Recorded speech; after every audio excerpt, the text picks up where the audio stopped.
Dios les bendiga. Hoy vamos a estar hablando de la vigencia del diezmo y vamos a demostrar por la Biblia, vamos a comprobar por la palabra del Señor cómo el diezmo ha estado presente en todas las épocas dentro del pueblo de Dios y en la palabra del Señor, y cómo el diezmo también está vigente hasta el día de hoy. Comenzamos. En el puesto número 1, la primera prueba es en la época de los patriarcas. En Génesis capítulo 14, en el verso 18 al 20, nosotros vemos que el primer diezmador fue Abraham. Y otro caso del Antiguo Testamento, en la época de los patriarcas, nosotros vemos a Jacob prometiéndole al Señor que le daría sus diezmos si lo guardaba del camino y lo protegía y lo cuidaba. En Génesis capítulo 28, versos 20 y 22, nosotros vemos cómo Jacob también se comprometió con darle el diezmo a nuestro Dios. En la época de los patriarcas no existía ley. La diferencia de los patriarcas a la ley mosaica es aproximadamente 400 a 430 años. En segundo lugar, nosotros vemos el diezmo presente en la ley mosaica. Si usted se ubica conmigo en Deuteronomio capítulo 14, versos 22 al 23, nosotros vemos cómo el diezmo estuvo presente en la ley de Moisés. También en Levítico capítulo 27, del verso 30 al 32, cómo el Señor le da las instrucciones a Moisés. Moisés se la pasa a Israel y ellos debían de dar el diezmo para así poder sostener el ministerio de los sacerdotes y de los levitas en aquel entonces. Repito, la diferencia entre los patriarcas y la ley de Moisés eran más de 430 años. El diezmo nace en la época de los patriarcas y se le pasa al pueblo de Israel como ordenanza por el culto que Dios estableció en el tabernáculo, en su templo, y para el mantenimiento y también para las viudas y las personas pobres de aquel entonces. En tercer lugar, nosotros vemos el diezmo presente en la época de los reyes. Segunda de Crónicas, capítulo 31, versos del 4 al 6.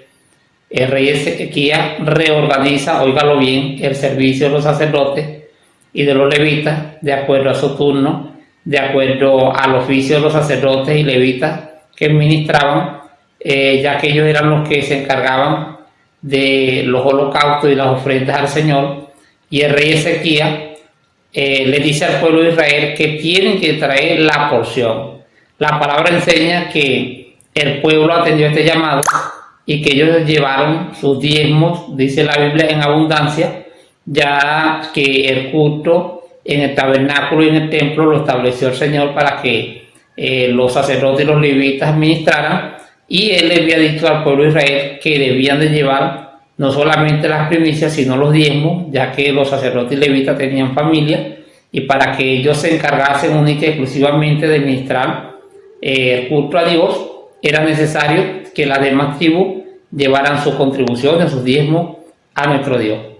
En cuarto lugar, nosotros vemos el diezmo presente en el mensaje de los profetas. En Malaquías capítulo 3, versículos del 6 al 12, pero en muchos otros versículos nosotros vemos en Malaquías 3:10 dice que traer el diezmo al alfolí y hay alimento en mi casa, y abriré la ventana de los cielos hasta que sobreabunde. En el 3:11 el Señor ha prometido que reprenderá por nosotros a quién, al devorador. El devorador antiguamente eran langostas, era la oruga, eran gusanos que atacaban los cultivos. Hoy el devorador es el diablo, que el Señor lo reprenda, y vemos como en Job 1:10 lo observaba, que tenía bienes, propiedades, que Dios lo tenía bendecido, pero la Biblia dice que Dios lo tenía cercado alrededor de él.